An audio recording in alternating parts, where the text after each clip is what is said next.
Top of the morning. I'm out here trying to harvest some little potatoes for breakfast. So I had planted, here, I'm gonna move this way. I'd planted these 2 beds of potatoes. One bed was seed potatoes that I'd cut up. The other bed was some store-bought potatoes. And I must say that some of these plants from the store-bought potatoes are looking better. And I don't know if it's just because I planted them later this year or what the deal is, or if it's because I planted those ones whole versus cut. I guess that'll be another fun experiment to do further in the future. I wasn't expecting great things. I'm not getting great things out of this. Just a few little potatoes, but we'll have breakfast and then I'll clean this up and then, I don't know, I'll plant something else in this. You know, just trying to get this soil to come to life, trying to get it to produce something rather than nothing. And then I guess while I'm out here, I'm gonna go ahead and run through all this here. Here's the peppers.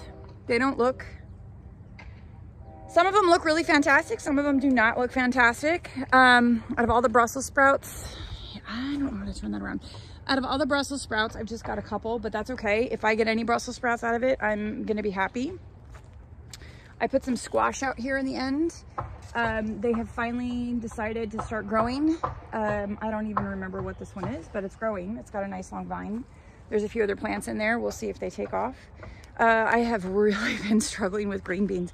So the pole beans were not doing well. So I planted all these bush beans and like, I think I've reseeded some beans like 3 times at this point. And I have a few bean plants that are coming up and I'm hoping, cause we're due for like a week of 90+ degree weather. And so I'm hoping that that will maybe help them and maybe help like some of the like slug pressure I feel like I'm getting. So I've come to the resolution that whatever I get is what I'm gonna get. I'm not gonna plant them a 4th time. I mean, I might, I say that now, but then, you know, I'll change my mind. You can't see this very well, but there's a few little dots of green, and an eggplant and a couple squash. I did seed some, I just kind of sprinkled like a fairy, some sunflower seeds and some zinnia seeds just to see if I could get stuff to grow. So I've got a bed there that's like that. And then this bed here that's like that. And I did come out and I did sow some like parsnips and a few other things just to see. I mean, they were really old seeds that I collected from the old house. So we're gonna see what happens. Yeah, I'm really stoked about this flower bed that I planted. I got some sunflowers that are definitely taking off and taking over. I've got a couple things that definitely lived. It's weird. I had plants that were growing and all of a sudden they just died. Like, that's a new one to me. But again, this is brought in soil. This is the first year growing in the soil. So it's never a guaranteed that stuff is gonna grow, right? It's the same thing with this like lettuce. I actually direct sowed that lettuce, which is the first direct sowed lettuce that I've done this year out of like 3 or 4 attempts that has actually started to grow. But then it's the same thing. Like it was going, it was growing, it was doing gangbusters. And then I had plants that just like came out the next day and they were dead. So I have to figure out what some of the causes for that might be. My beet row and my carrot row, I only have a few carrots, but I did try to throw some more seeds out to see if I can get a few more to start. I ended up using my weed weasel and kind of floofed and added and amended. And then these little beets here that you see in rows are plugs that I started. I kind of tried to do the Charles Dowding, couple seeds in a plug, 2-3 seeds in a plug or whatever, and then planting plugs. And then I also direct sowed some just to see if I could get some of them to grow and sprout better now that the soil's been floofed. But then now I've got the struggle of where we've got a week of 90 degrees. This is some melons I planted. I'm gonna attempt to grow melons on a trellis this year. And then on the other half of the trellis, these are the zucchini. I figure if I can actually get them to grow, then I'll try to do the whole stake them up, like tie them up to the thing so they can kind of grow like a tree per se. This is my Thelma Sanders. I found last year that I really loved that squash. They're growing. They're not like robust like that other one back there, but they're growing. They look happier. Everything's starting to look happier and healthier. And maybe part of it was just getting this garden soil warm enough. I don't know. Let's see. So this is a volunteer squash. I don't know what I'm going to get here because this used to be a long time ago where the goats were, and then over the winter this is where the chickens were. And maybe I threw a squash out, or it was in some of the seeds that I threw out. So we're just gonna see what we got. There is some kale, and this is some collards. Everything is finally starting to grow and bush out and get green, and it's awesome. I'm super stoked. Cabbage I didn't think was gonna ever grow. It's finally growing. This is some onion and leeks. Like probably half of the ones I planted are growing, but whatever. If I can get the half that are growing to make me food, I'm gonna be super happy about that. I am a little shocked at the size of, or the lack of size of, my cherry tomatoes in these grow bags. Again, like I've said it before, and I keep saying it because it's also a good reminder to myself that this year in the garden, because I brought in soil, I'm going to try to grow something. It's not going to be robust. And then part of my plan next year is to use that broad fork in these beds and kind of get into like where the start of the actual topsoil is, and try to not hand till it, but like kind of hand mix it. Because I think the soil I brought in, it's good. I mean, you feel it. It looks good.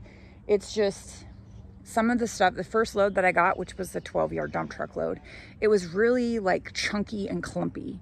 And it's a lot better once I break that stuff up, but it's interesting how I take some of those big clumps and break them up and they're just dry as a bone. So it's going to be better once I work the soil and get stuff to grow. One of the things that makes me super happy is these petunias here that I planted in this right in front of the greenhouse. Another trick I've mentioned before, but I have all of these little evergreen trees, and they are in kiddie pools. Oh my gosh, the sun is in my eyeballs. Here, see them behind me? There you go. Kiddie pools. I have kiddie pools full of my evergreen trees, some of which will be Christmas trees at some point. So there you have it. This is my quick garden update. Stuff is growing. It is not sing from the top of the mountaintops, but I'm super excited. I might pick some of these greens, some of the collards or kale, and I might have some of that in our breakfast, which makes me super excited. And even though it looks like this, I can still look down here and I can see what it's going to be. So that makes me happy too. I've also been in the research and development phase. I think I'm gonna have to build a small chicken coop because I can't get my current chicken coop through my garden gate. So if I build a small one that I can, you know, hopefully move with the help of the tractor and my husband, I can put it here and then fence this section off and then give the chickens this whole thing for the rest of the summer. Well, we are now after July 4th. What are we, July 6th? Holy crap. So I better get on that. But it's not going to be Pinterest. It's just going to be form and function over beauty. So this is it. Here's the haps. Oh, I'm gonna have to go see if I can't pull up some more raspberries, and I don't know if I'm gonna do that now or if I'm gonna wait till I'll probably say in this, I'm gonna probably wait until next week after the 90-degree week has passed. But the raspberries have not transplanted well. I do have some that are alive, which is fine. It doesn't take very many raspberry canes to actually root to get a whole patch growing. And some of the ones that looked at, it's funny because if you look at the side of the branches or the side of the sticks, the canes, like you can see like little growth. Let me see if I can find one. Yeah, here's one.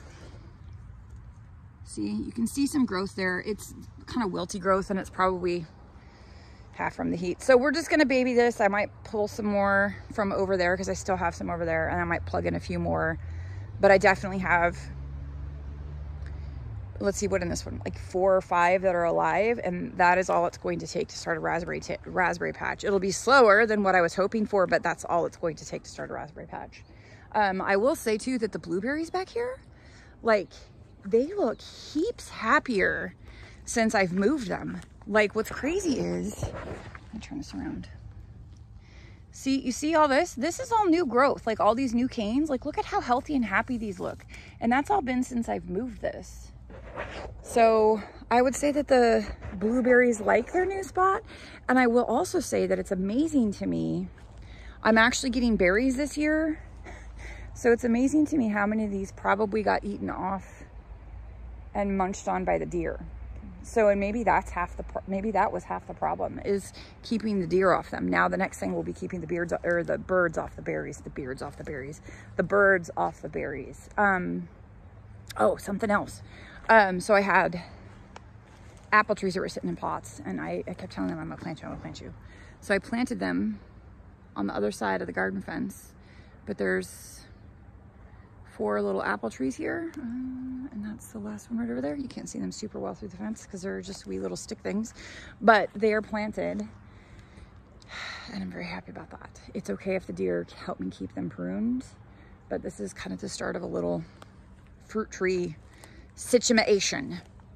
So now that's it. I promise, that's it. That is the haps in the garden. This makes me happy. You just look down there. It makes me so happy. Anyways, okay, now get out there and farm your own yard.